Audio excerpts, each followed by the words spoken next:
Hola a todos, me llamo Mónica Gil, soy abogada, bienvenidos un día más al Derecho Claro. En el vídeo de hoy os voy a contar cómo maquiné la fuga del despacho donde estaba trabajando y la estrategia, si es que se puede denominar así, de emprendimiento que tuve.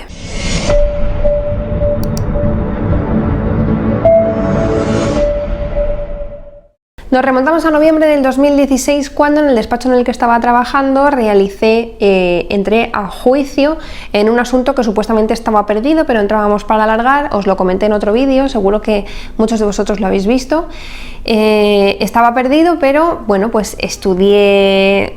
Ahí es donde yo creo que empezó mi pasión, si se puede denominar así, o mi verdadera inicio en la especialización dentro del derecho penal de los delitos contra la seguridad vial. Se trataba de una alcoholemia que era, si no recuerdo mal, 0,74 y que vi un fallo en el etilómetro, así lo expuse en el juicio y la sentencia fue absolutoria. Cuando la sentencia llegó al despacho, mi jefe me dijo que, bueno, que me había venido Dios a ver, que yo ni de coña había dicho eso en el juicio, que la jueza lo habría absuelto pues porque a ella le parecería o porque ella habría visto ese fallo a lo mejor, pero que ni de lejos era gracias a mí. Entonces, a partir de ahí vi verdaderamente, uno, que en ese despacho yo ya poco podía escalar o aprender. Era un despacho muy pequeño, yo siempre iba a ser la inferior a no ser que otra compañera se fuera. El ambiente tampoco era súper agradable y el incremento salarial también era con unos escalones que costaba subir. Yo empecé cobrando 800 y salí cobrando 1000, estuve 3 años, así que más o menos imaginaros cuál era mi expectativa de que me subieran el salario, cuando tampoco me podían dar más competencia ya que había otra persona por encima mía. Entonces, a partir de ahí yo creo que fue como la clave de tienes que maquinar una opción B, o sea, o me voy a otro sitio donde aprenda más, gane más, me valoren más, o puede ser que tenga la experiencia como para empezar por mi cuenta, pero no tengo los clientes, pero es posible que los vaya consiguiendo porque, y este es el fallo de muchísimos despachos de abogados, mis vídeos van dirigidos a todo tipo de abogados, algunos estáis empezando, otros tenéis más experiencia que yo y otros sois ya algunos de los que estáis en vuestro propio despacho con varias personas por debajo vuestras. Yo os digo cuál era el fallo en el despacho en el que yo estaba trabajando.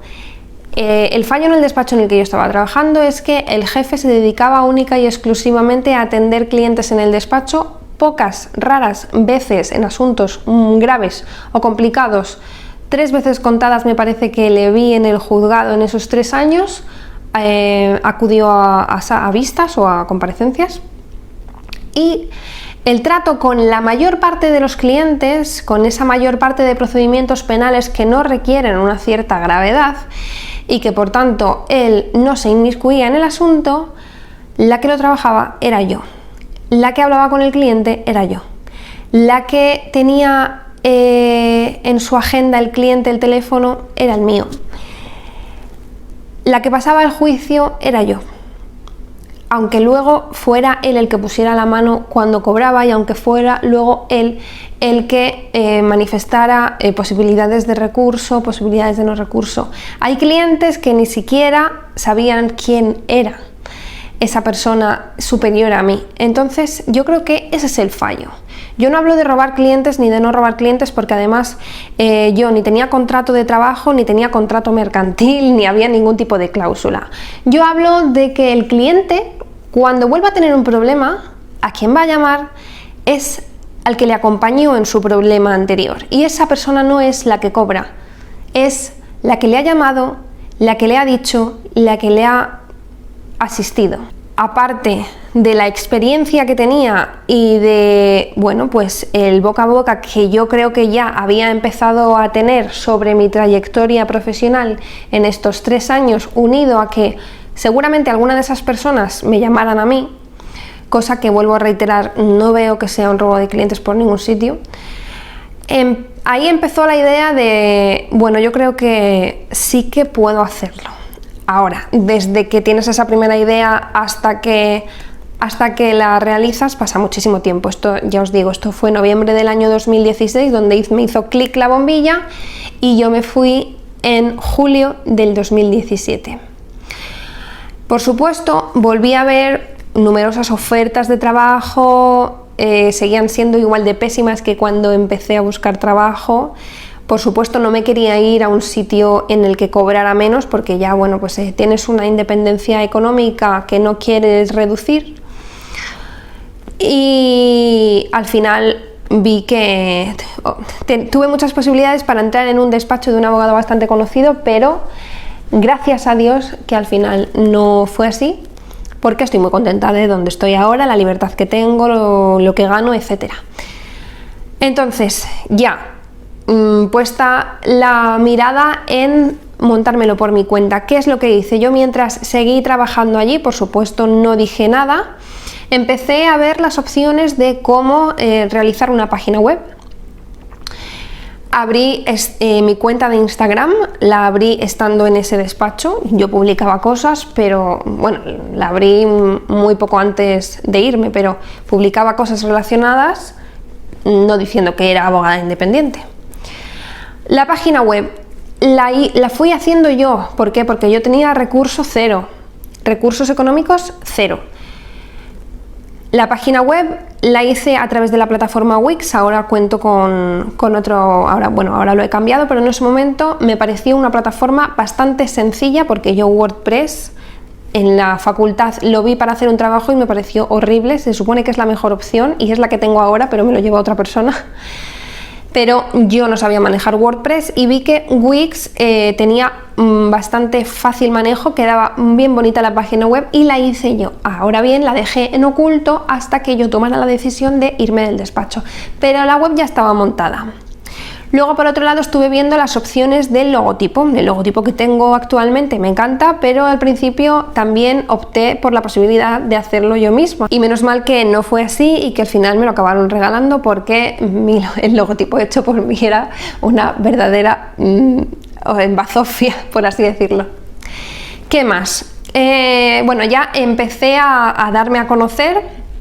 Empecé a decir en mi entorno más privado que me iba a ir y que si alguien tuviera algún problema ya podía atender ese asunto, dependiendo de cuál fuera, porque yo estaba atada a un despacho con un horario bastante duro, o sea, era mañana, tarde, fines de semana y noches si hacían falta. Entonces, ¿cuáles eran los asuntos que yo cogía, que yo hacía paralelamente a estar trabajando en ese despacho de abogados? Cancelaciones de antecedentes, cosas que podía compaginar por hacer en mi casa o por hacer incluso o sea, yo en mi trabajo hacía cancelaciones de antecedentes, entonces si iba a la comisaría por una cancelación de antecedente del despacho, también podía ir por una mía, porque era mismo camino, mismo destino, misma gestión. ¿Qué es lo que más pude coger también? En ese momento, en el despacho en el que estaba trabajando, ahora ya no, veía bastante extranjería, aunque no me considero ni me consideraba en ese momento experta de ninguna manera. No es una materia que me encante y ahora mismo la derivo, pero sí que cogí asuntos que eran compatibles con mi trabajo, como por ejemplo, pues temas de recursos, denegando tarjetas de residencia, permisos de residencia, esas cosas. Recursos contenciosos, porque sabía que la fecha del juicio iba a ser a muchos días vista, y seguramente que cuando se señalara el juicio yo ya no estaba allí trabajando. Procedimientos penales, pues de lo mismo. O sea, yo no podía asistir a un detenido de manera particular, y entonces en ese caso sí que decía en el despacho: mira, pues tengo este asunto que me ha salido, lo podemos llevar aquí. Ojo que no me dieron ni un euro, ¿vale? Creo que eso ya lo había contado en otro vídeo. Pero por ejemplo, si se trataba de un procedimiento penal, igual que había que hacer escrito de defensa y ya veremos el juicio cuando llegaba, pues asunto que yo me reservaba de manera particular. Obviamente os estoy contando un resumen de qué es lo que cogía más o menos. Ni mucho menos tuve muchísimo trabajo, ni tuve un montón de clientes al principio, ni mucho menos. Ahora os lo cuento de forma resumida. Tenía clientes a cuentagotas. y en ese momento, obviamente, como yo creo que fallamos todos al principio, cobraba muy bajo y eso no es bueno. Las tarjetas de visita ya las fui confeccionando, ya os conté en otro vídeo. Yo empecé en mi casa, yo tenía una habitación de mi casa dispuesta para que cuando me fuera empezar ahí a recibir clientes, una mesa, 2 sillas, no hace falta mucho para iniciarse en este negocio. Entonces yo las tarjetas de visita ya las tenía hechas antes de irme del despacho donde estaba trabajando. Empecé a poner anuncios en páginas web de los trámites a los que me dedicaba. Siendo así, una cosa muy curiosa que me pasó, que es lo siguiente: me llamó un posible cliente por un asunto de extranjería para interponer un recurso contencioso contra pues una resolución que ahora no me acuerdo que denegaba exactamente. Yo recuerdo hablar con ese cliente, recuerdo que me pasó la documentación y un día, estando trabajando en el despacho, abren la puerta porque en ese sitio siempre estaba la puerta abierta. Yo era la primera persona a la que veía a la gente. Mucha gente, de hecho, se pensaba que yo era la secretaria, aunque luego aparecía el día de su juicio. Y cuando esa persona me dice cómo se llama, era la persona que había contactado conmigo hacía 2 días. Así de pequeño es el mundo y casi me da un infarto a mí en ese momento.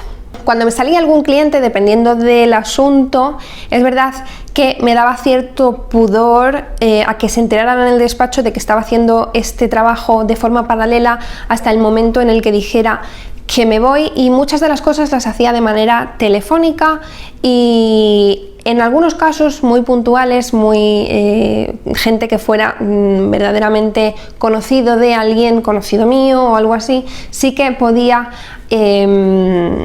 recibirle presencialmente. ¿Cómo lo hacía si aún no tenía mi despacho montado en casa? Yo alquilé el despacho, que yo no sé si sigue existiendo, del Colegio de Abogados, que se alquilaba en el edificio de la biblioteca, en la planta baja, que era un edificio, o sea, que era un despacho bastante pésimo porque era estos muebles de madera, de esta madera que es muy clarita, que es muy fea, unas estanterías vacías, un ordenador bastante antiguo, pero bueno, pues era lo que había y era un momento en el que no existía el espacio de abogacía, que si alguno de vosotros estáis en ese punto, que tenéis que hacer eso, que no tenéis despacho propio, sala de abogacía es un sitio muy bueno para recibir clientes y el nivel ha mejorado muchísimo desde aquel despacho cutre, sinceramente, que se alquilaba.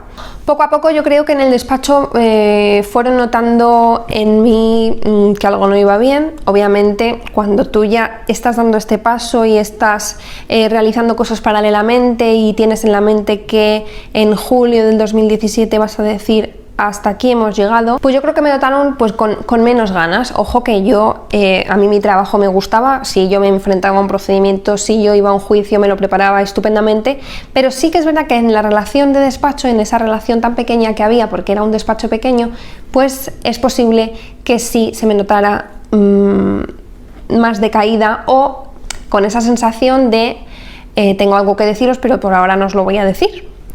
Entonces llegó un día en que mi compañera me lo preguntó, me dijo, ¿te vas a ir, verdad? Y le dije, sí.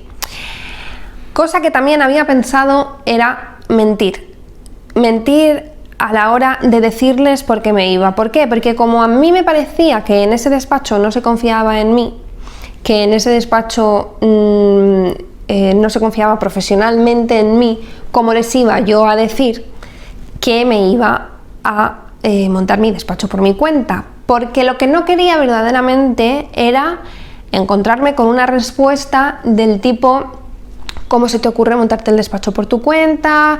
Es una aventura muy arriesgada, es posible que te salga mal. Entonces, como yo no quería escuchar aquello, me inventé que había encontrado otro despacho donde me pagaban más, así también les daba ahí un poquito de llamada de atención, y eso fue lo que dije. Mi compañera me lo preguntó, me lo notó, yo le dije la verdad entre comillas, le dije que me iba a otro sitio, aunque no fuera esto cierto. La cosa es que me iba.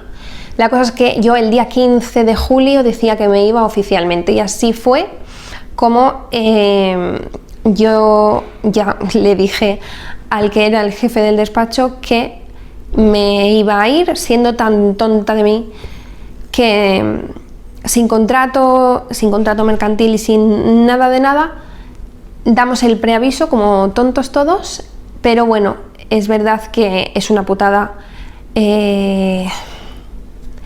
decir que te vas, aunque también en agosto tampoco es para tanto. Pero bueno, me pareció de lealtad decir con 15 días de antelación que me iba del despacho, y así fue.